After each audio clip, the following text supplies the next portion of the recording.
ఈరోజు Chandrababu Naidu, Pawan Kalyan, home minister Anitha గారు, లోకేష్ గారు చెప్పాలి దీనికి ఆన్సర్.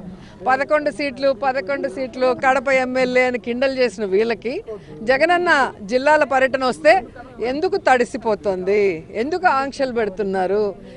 చిన్నది అడ్డు తగిలితేనే రాయి పెక్కి ఎక్కితేనే తెలుస్తుందండి. మేము వెహికల్స్లో తిరిగిన వాళ్ళమే. చిన్న రాయిగా మా టైర్ దాటి వెళ్తుంటేనే మాకు తెలుస్తుంది. అతను మూమెంట్ అక్కడ ఎవరో ఒకరు చెప్తున్నారు, మీరు వీడియో క్లియర్గా చూడండి. కిందన ఎవరో పడుతున్నారు అని చెప్తే తీసి లాగేశారు పక్కకి. చెప్తున్నారు కదా, అప్పుడైనా ఆపాలి కదా. చనిపోతే కూడా దగ్గరికి వెళ్ళి చెవులో కూడా జగన్మోహన్ రెడ్డికి ఇద్దరు చచ్చిపోయారని చెప్పలేని నాయకులు ఉన్నారా జగన్మోహన్ రెడ్డి చుట్టూను? ఏదో ఇన్సిడెంట్ జరిగితేనే సార్ ఇన్సిడెంట్ జరిగిందని జరిగిన వెంటనే వచ్చి చెవులో చెప్తారు. అటువంటిది ఒక వ్యక్తి చనిపోయిన తర్వాత, ఇద్దరు వ్యక్తులు చనిపోయిన తర్వాత, నీ కార్యకర్తలు చనిపోయిన తర్వాత నీ చెవి దగ్గరకు వచ్చి కనీసం ఒక చెప్పే నాయకుడు కూడా నీ దగ్గర లేడా? రిటర్న్లో వచ్చినప్పుడు చెప్పారని చెప్తున్నావు. సిగ్గుండాల మాట మాట్లాడడానికి.